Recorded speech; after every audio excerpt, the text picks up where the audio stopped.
अलग वो तो चंद्रशेखर रावण तो अलग खड़े थे, तो वहाँ की जनता ने सोच लिया कि इस युवा को जिताना जरूरी है, क्योंकि उसके मुकाबले का कोई आदमी था नहीं संघर्षशील। तो नगीना से वही मजबूत था।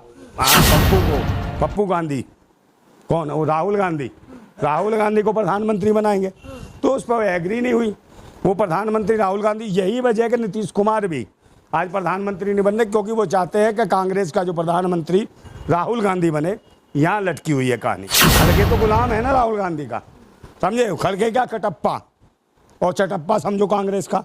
तो चटप्पा की जरूरत नहीं है। अगर उन्हें चाहिए कि बाकी दलित चाहिए तो ले आओ चंद्रशेखर रावण युवा, इसको समर्थन कर दो, इसे बना दो प्रधानमंत्री। चंद्रबाबू नायडू भी चले, मुस्लिमों को आरक्षण दिलवाए, मंत्रिमंडल में मंत्री बनवाए मुसलमानों को, तब तो इनकी समझ आएगी। अन्यथा ये सरकार नहीं चलेगी भाजपा की, ये कह रहा हूँ। मोदी सरकार नहीं चलेगी, 6 महीने से ज़्यादा गिरेगी। और पूरे देश में समर्थन मिला चंद्रशेखर। हाँ, ये कह सकती हो कि आने वाला समय चंद्रशेखर रावण का मजबूत है और उसकी ओर जनाधार जाएगा। उत्तर प्रदेश का ही नहीं और राज्यों में भी उसकी ओर बढ़ेगा। यानी कि भीम आर्मी जो है लगातार मजबूत होते जाएंगे। बिल्कुल मजबूत होगी। वो तो मजबूत होनी है, क्योंकि युवा है चंद्रशेखर रावण, सब कुछ है। और अभी भी देख लो प्रधानमंत्री की दावेदारी हो रही है और चाह नहीं रहे लोग। आज अगर प्रधानमंत्री बनने चाहते नीतीश कुमार कब के बन गए होते हैं, बहन जी भी मायावती बन गई होती। लेकिन मायावती तो नजर नहीं आ रहा है ना, जिस सब दमदार तरीके से चुनाव लड़ना चाहिए वो तो। मैडम चुनाव ऐसे नहीं लड़ने नहीं दिया गया। आप मुझे बताओ, इंडिया गठबंधन में आ सकती थी बहन जी, तो आए क्यों नहीं? आती क्यों? वो कौन थी?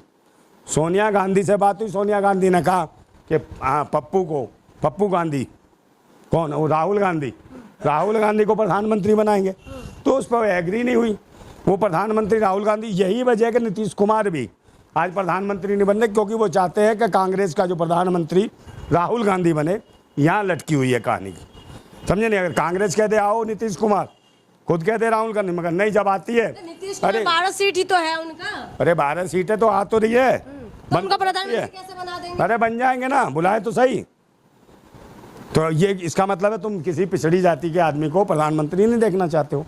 बिहार की जनता चाह रही है कि भाई नीतीश कुमार प्रधानमंत्री बने, पहला प्रधानमंत्री बने बिहार का।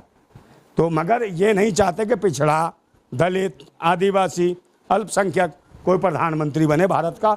इसलिए ये लोग जो है कांग्रेस और भाजपा के लोग हैं, ये चाहते हैं कि भाजपा ही शासन करे या कांग्रेस का राहुल गांधी करे। अब चंद्रशेखर जो आजाद है वो यही कह रहे हैं कि उनको हराने के लिए ये लोग भी कोशिश करे थे, जो इंडिया गठबंधन है, कह रहे उन्होंने भी कोशिश किया। तो वो बार बार यही कह रहे हैं जो अभी यूपी में जितना सीट इंडिया गठबंधन जीता, कहीं ना कहीं उनका योगदान है कि उन्होंने अपने कैंडिडेट खड़ा नहीं किया।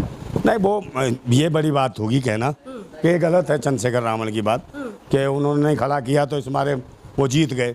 ये मानसिकता पहले नंबर तो यही बहुत है कि आपको जिस सीट से लड़े आपको सपोर्ट करा लोगों ने, समझे, आपको देख के करा कि आप संघर्ष कर रहे हो।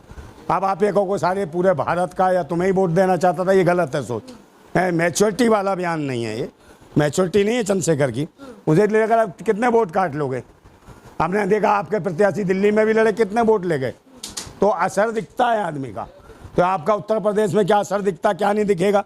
कुछ भी नहीं दिखा। हम तो कह रहे हैं चंद्रशेखर रावण को ले आए, ये कहते हैं उसको हम लड़ा देंगे। किसको? खड़गे को प्रधानमंत्री बनाना चाहते कांग्रेस नीतीश कुमार के नाम पर। कहती हम तो दलित को चाहते हैं। तो दलित को क्यों चाहते हो भाई? गुलाम को क्यों चाहते हो? खड़गे तो गुलाम है ना राहुल गांधी का, समझे। खड़गे क्या कटप्पा, और चटप्पा समझो कांग्रेस का। तो चटप्पा की जरूरत नहीं है। अगर उन्हें चाहिए कि बाकी दलित चाहिए तो ले आओ चंद्रशेखर रावण युवा, इसको समर्थन कर दो, इसे बना दो प्रधानमंत्री। मैं तो उसके पक्ष में हूँ।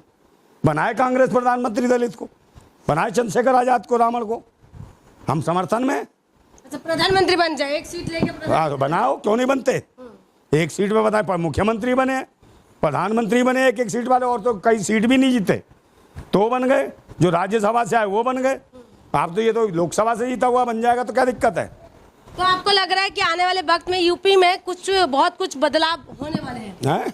यूपी में बदलाव होने वाले? बदलाव तो होगा, चेंज तो होगा, परिवर्तन होगा, सरकार चेंज होगी।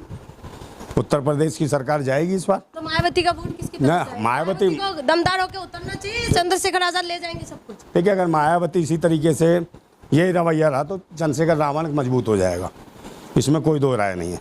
मगर बहन जी इसको छोड़ेंगे नहीं। कहीं ना कहीं आकाश आनंद जो उनका भतीजा है वो तैयारी करेगा पूरी तरीके से, और बसपा का वोट आएगा उठ के, और कहीं ना कहीं फिर दोबारा से बसपा मजबूत हो जाएगी।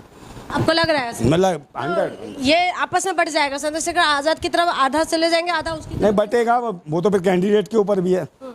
आपका दलित वोट पे थोड़ी सब जीत जाओगे। बार बार आरोप लगते हैं मायावती के ऊपर कि वो बीजेपी का बी टीम है। नहीं बी टीम नहीं है, बी टीम नहीं है। बी टीम तो आपको कैसे पता? हमें पता कांग्रेस और बीजेपी बी टीम है। ए बी टीम कांग्रेस और बीजेपी है, कांग्रेस का बी टीम है बीजेपी, ठीक है। और यही जब डबल इंजन का सरकार है, एक इंजन कांग्रेस का एक भाजपा का, यही डबल इंजन है कि कभी तू कभी मैं, और कोई आ गया तो उसको काट लेंगे। यही सांपनाथ हैं, यही नागनाथ हैं। पार्लियामेंट में क्या इस बार जो दलितों की आवाज जोर शोर से उठते हुए दिखाई देगा क्या भैया? उठेगा, उठेगा, दलितों का भी उठेगा, पिछड़ों का भी उठेगा, और जाति जनगणना को लेके भी उठेगा। भाई नीतीश कुमार ने जाति जनगणना कराई थी। अगर सरकार को समर्थन दे रहे हैं, भाजपा सरकार को, मोदी को, तो मोदी से क्या जाति जनगणना कराए पूरे देश में? भाई अपने विचारधारा को लेके तो चलेंगे ना। चंद्रबाबू नायडू भी चलें, मुस्लिमों को आरक्षण दिलवाए, मंत्रिमंडल में मंत्री बनवाए मुसलमानों को, तब तो इनकी समझ आएगी। अन्यथा ये सरकार नहीं चलेगी भाजपा की, ये कह रहा हूँ। मोदी सरकार नहीं चलेगी, 6 महीने से ज़्यादा गिरेगी। तो चंद्रशेखर आजाद को किसके साथ देना चाहिए? वो तो कह रहे हैं इंडिया में नहीं जाएंगे और इंडिया के लिए मना कर रहे हैं। आपके हिसाब से किस तरफ जाएंगे? आज़ाद लड़ें, आज़ाद लड़ें चुनाव तो आजाद लड़के जीत के उन्हें तो आज़ाद रहें, आज़ाद रहें। एक सांसद बहुत अहमियत रख रहे हैं। हाँ तो है कि, तो उन्हें सोचना चाहिए ना, उन्हें सोचना चाहिए कहाँ जाना है। ठीक है। तो आप कह रहे हैं कि इंडिया की सरकार 6 महीने में गिरेगी, तो नीतीश जी का आप गारंटी ले रहे हैं कि इंडिया अलायंस में जाने के बाद वो टिक जाएंगे 4.5 साल? क्या चीज़? नीतीश जी टिक जाएंगे? भाई 4.5 के, ये तो ये भी नहीं पता। मोदी तो 7 फेरों की बात करी थी, वहाँ भी गारंटी नहीं थी बीबी को रखेंगे नहीं रखेंगे, तो किसी के अंदर थोड़ी घुसे हुए हैं। ये निश्चित है सरकार गिरेगी और नई सरकार बनेगी।